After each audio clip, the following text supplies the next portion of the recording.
Multinational കമ്പനിയിൽ on സൈറ്റൊക്കെ ആഗ്രഹിക്കുന്ന non coding job profile നോക്കുന്ന എല്ലാവർക്കും ഇപ്പോഴുള്ള പ്രിഫറൻസ് ആണ് ഡേറ്റ അനലിറ്റിക്സും സോഫ്റ്റ്വെയർ ടെസ്റ്റിങ്ങും. എല്ലാവർക്കും ഈ രണ്ട് ജോബിലുള്ള നല്ല ഡിമാൻഡ് ആണെന്നുള്ളത് അറിയാമെന്നുണ്ടെങ്കിൽ നമ്മുടെ ഡിഫറൻസ് എന്താണെന്നുള്ളത് കൃത്യമായിട്ട് ആർക്കും അറിയത്തില്ല എന്ന് തോന്നുന്നു. സോ ഡേറ്റ അനലിറ്റിക്സ് എന്ന് പറയുന്നത് ഡേറ്റയിലെ ഒളിഞ്ഞിരിക്കുന്ന പാറ്റേൺസും ഇൻസൈറ്റ്സും ഡിറൈവ് ചെയ്യുന്നതാണ്.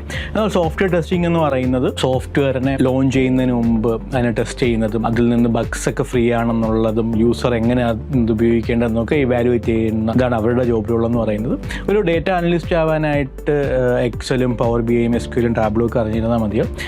സോഫ്റ്റ്വെയർ ടെസ്റ്റർ ആണെങ്കിൽ ഇനിഷ്യലി മാനുവൽ ടെസ്റ്ററായിട്ടായിരിക്കും ജോബ് ലഭിക്കുന്നത്. അപ്പം അങ്ങനെ മാനുവൽ ടെസ്റ്ററായിട്ടാണെങ്കിൽ ടൂൾസിനെ കുറിച്ച് നോളജ് വേണ്ട, നല്ല ഒബ്സർവേഷൻ സ്കില്ലും ലോജിക്കൽ തിങ്കിങ് ഒക്കെ ഡെവലപ്പ് ചെയ്തെടുത്താൽ മതിയാകും. ഒരു ഡേറ്റ അനലിസ്റ്റ് ഇനിഷ്യലി ചെറിയ പ്രൊജക്ട്സിൻ്റെ റിപ്പോർട്ട് ഉണ്ടാക്കുക, ഡേറ്റ ക്ലീൻ ചെയ്യുക എന്നുള്ള പ്രോസസ്സിലൊക്കെ ആയിരിക്കും ഇൻവോൾവ് ആയിരിക്കുന്നത്. പതിയെ അവർക്ക് കരിയർ ഗ്രോത്ത് ചെയ്ത് ഡേറ്റ സയൻറ്റിസ്റ്റും ഡേറ്റ അനലിറ്റിക്സ് എഞ്ചിനീയറും അനലിറ്റിക്സ് മാനേജർ അനലിറ്റിക്സ് ഡയറക്ടർ പോലുള്ള പൊസിഷൻസിലേക്ക് എത്താൻ പറ്റും. എന്നാൽ സോഫ്റ്റ്വെയർ ടെസ്റ്റർ തുടക്കത്തിൽ മാനുവൽ ടെസ്റ്ററായിട്ടായിരിക്കും കയറുന്നത്. അതിനുശേഷം അവർക്ക് കരിയർ ഗ്രോ ചെയ്യാനായിട്ട് ഓട്ടോമേഷൻ ടെസ്റ്റിംഗിൽ സ്വിച്ച് ചെയ്യേണ്ടതായിട്ടുണ്ട്. ഓട്ടോമേഷൻ ടെസ്റ്റിംഗിൽ സ്വിച്ച് ചെയ്യുമ്പോൾ അവർക്ക് പ്ലേ റൈറ്റ്, സെലീനിയം, ജിറ പോലുള്ള ടൂൾസിനുള്ള നോളജ് മാൻഡേറ്ററി ആണ്. രണ്ടിലും ഏതാണ് ബെറ്റർ എന്ന് ചോദിച്ചു കഴിഞ്ഞാൽ രണ്ടിലും വർക്ക് ലൈഫ് ബാലൻസ് എന്തെങ്കിലും ഡിഫറെൻ്റ് ആണ്. ഡേറ്റ അനലിറ്റിക്സ് ആണെന്നുണ്ടെങ്കിൽ പലപ്പോഴും ടൈറ്റ് ഷെഡ്യൂളും പെട്ടെന്ന് റിപ്പോർട്ട്സ് ഒക്കെ ജനറേറ്റ് ആയിട്ടുണ്ട്. പുതിയതായി അത് ആ ഫീൽഡ് ഭയങ്കരമായിട്ട് അപ്ഡേറ്റ് ആയിട്ടിരിക്കണം. അപ്പോൾ എപ്പോഴും പഠിച്ചുകൊണ്ടിരിക്കണം, എപ്പോഴും അപ്ഗ്രേഡ് ചെയ്തുകൊണ്ടിരിക്കണം. സോഫ്റ്റ്വെയർ ടെസ്റ്റിംഗ് ആണെന്നുണ്ടെങ്കിൽ കുറച്ച് ഡേറ്റ കൺസിഡർ ചെയ്യുമ്പോൾ കുറച്ച് ഫ്രീ ആയിരിക്കും, കുറച്ചൊരു ഡെഡ് ലൈൻ കിട്ടുന്നതാണ്, കുറച്ച് ടൈം പീരീഡ് കിട്ടുന്നതാണ് റിപ്പോർട്ട്സ് ജനറേറ്റ് ചെയ്യാൻ, ടെസ്റ്റ് ചെയ്യാനൊക്കെ ആയിട്ട്. രണ്ടിൽ ഏതാണ്